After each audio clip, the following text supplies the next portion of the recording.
ओम नमो भगवते वासुदेवाय। जय श्री हरि विष्णु लक्ष्मी माता की जय।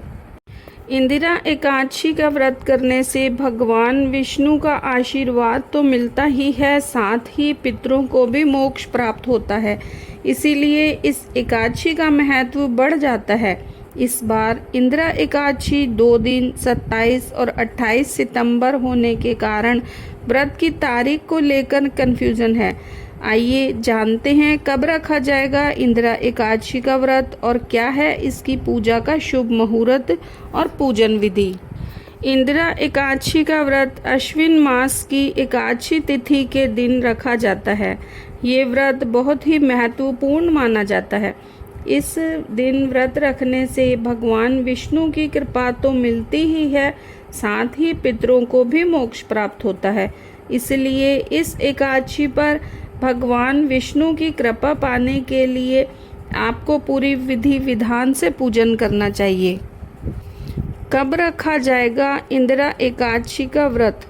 हिंदी पंचांग के अनुसार एकादशी तिथि का आरंभ 27 सितंबर शुक्रवार को दोपहर में 1:19 पर होगा और 28 सितंबर को दोपहर 2:50 पर एकादशी तिथि समाप्त होगी। शास्त्रों के अनुसार उदया तिथि में जब कोई तिथि लगती है तो उसी दिन व्रत किया जाता है। ऐसे में इंदिरा एकादशी का व्रत 28 सितंबर को किया जाएगा। शुभ मुहूर्त।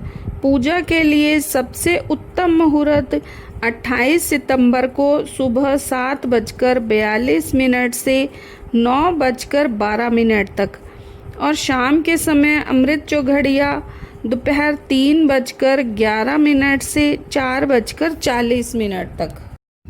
इंदिरा एकादशी का महत्व इसलिए भी अधिक है क्योंकि इस व्रत को करने से आपके पितरों को मोक्ष की प्राप्ति होती है और वे बैकुंठ धाम को जाते हैं।